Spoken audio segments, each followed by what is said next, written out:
Welcome back to Nick's Keto Kitchen. Today I'm bringing you a special holiday treat. This is my very own, very special homemade chocolate keto fudge.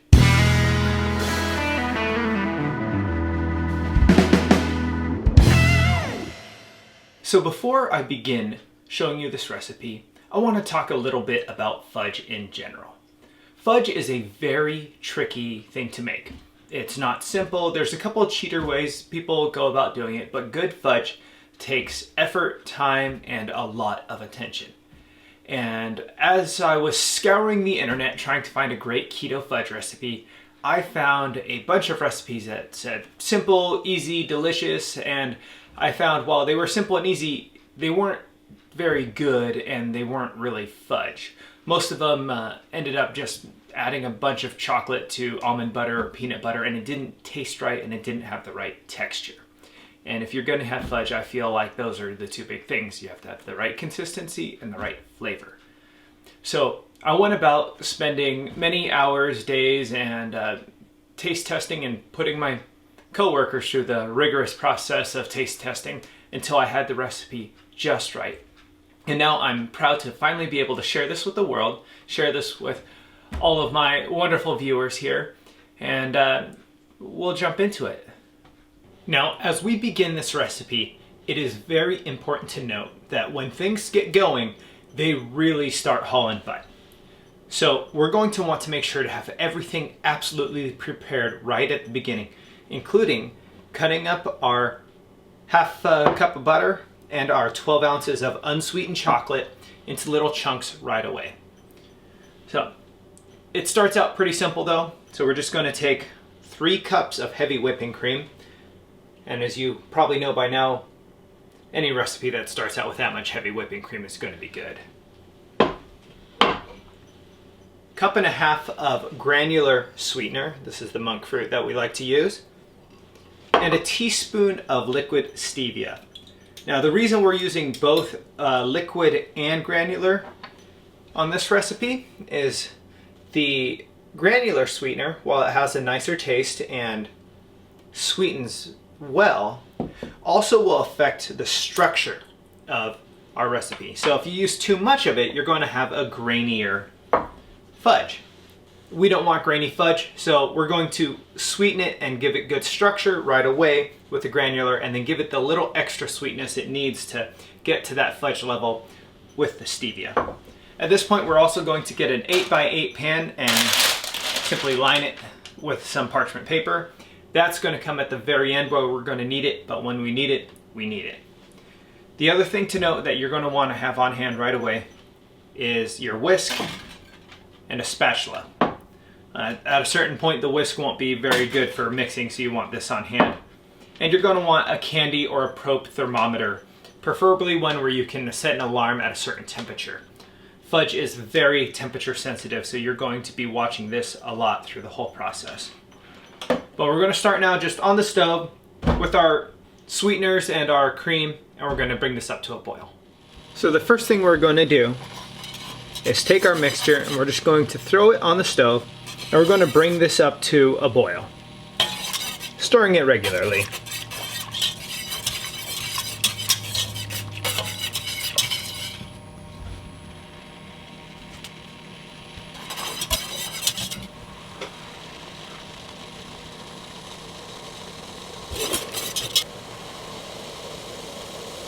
Now that we got this at a boil, we're going to reduce the temperature, and we're going to let it simmer for 15 to 20 minutes until you see the mixture start to thicken. And we're going to keep mixing this regularly.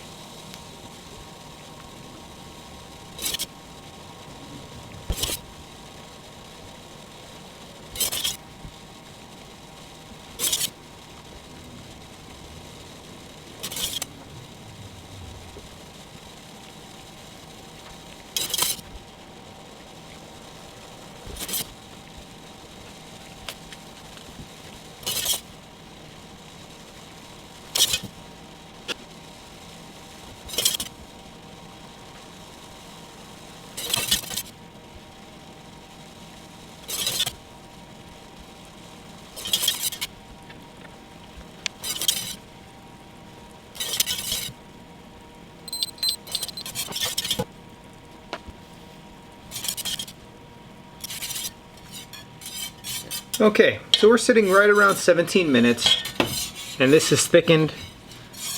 Not super thick, but definitely thicker than we started.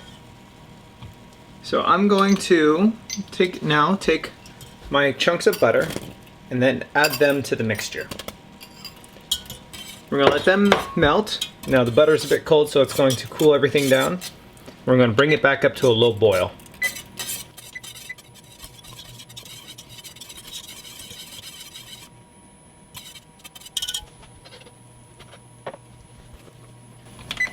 Okay, so our mixture is boiling again, and this is where things really will start to take off. So, half a teaspoon of salt, and then our chocolate. At this point, we're going to want to get our thermometer nearby and going, and we're going to want to measure the temperature of this constantly. And we want to know when it hits 237 degrees Fahrenheit. That's our magic number here.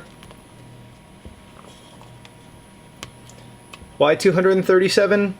Well, that's what the experts have told me, and after playing around with a few different temperatures, I found that this was what made the fudge the fudgiest. Now it's going to take a while to get there, and we're going to want to keep it on a very medium, lowish temperature.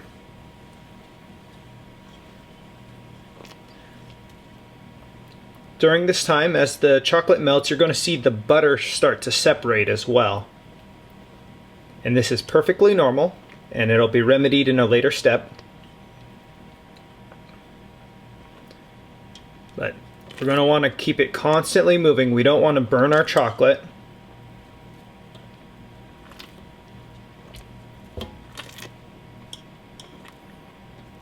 And part of the reason we want to keep this low is that as the butter separates, it'll start to boil separate, and it's going to start trying to attack us. So when you keep it low, it'll keep it from doing that. We're also giving the sugar adequate time to really melt down and blend in with the chocolate. It'll give it a better consistency. So you don't want to rush this phase.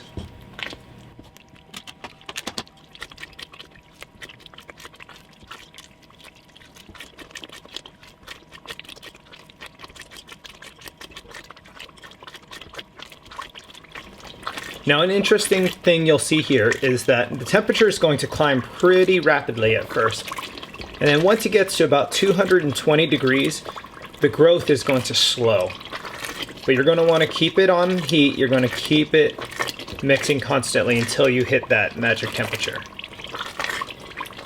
Don't be discouraged by it slowly getting warmer. That's just how it works.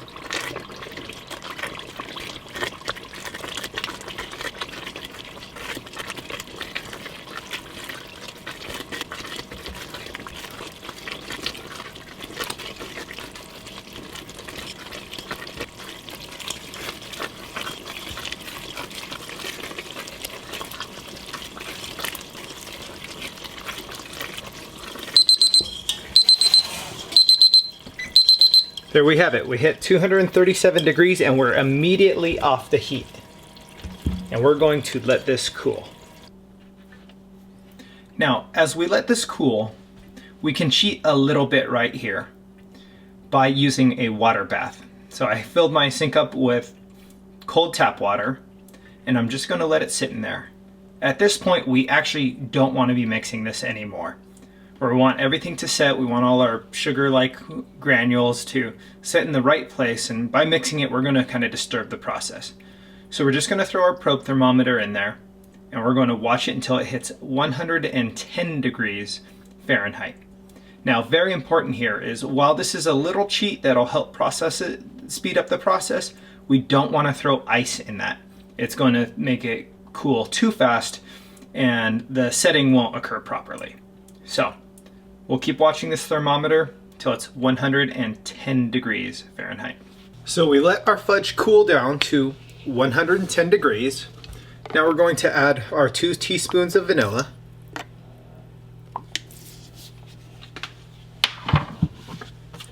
And we're going to use a hand mixer, power mixer, and we're going to incorporate everything really well.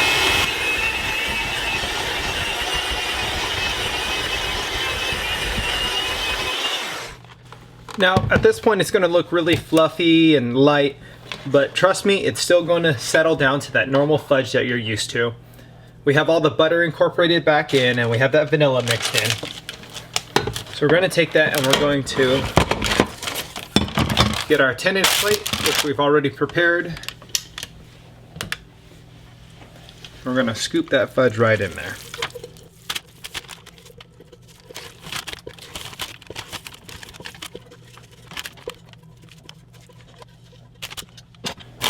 Now we're just going to level it out.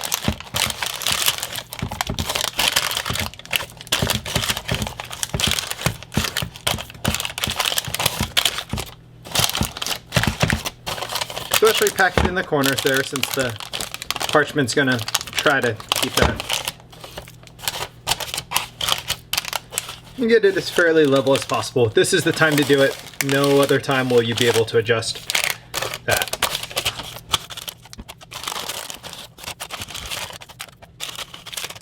Once you have all your fudge in the pan, throw it in the refrigerator till it's completely cool, and then cut it up for serving. Okay, so our fudge has been in the fridge for a few hours. It's gotten nice and solid, and as you can see, the parchment just lets it pop right out. All you got to do at this point, cut it up. I usually cut it inch by inch, so it means 8 pieces on each side, 64 pieces total. Makes for a very eatable snack, but not too much, killing you.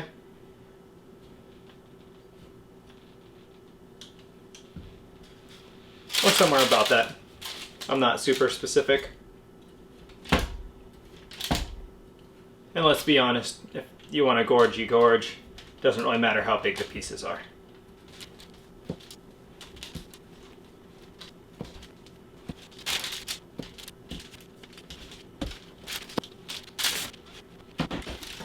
Okay, and there we have it. Our beautiful, tasty, delicious fudge. Now, I really would like your feedback on this recipe if you decide to try it out. This is the first recipe that I have come up with entirely on my own, using the basis of fudge making that I was able to find, and I think that it's delicious.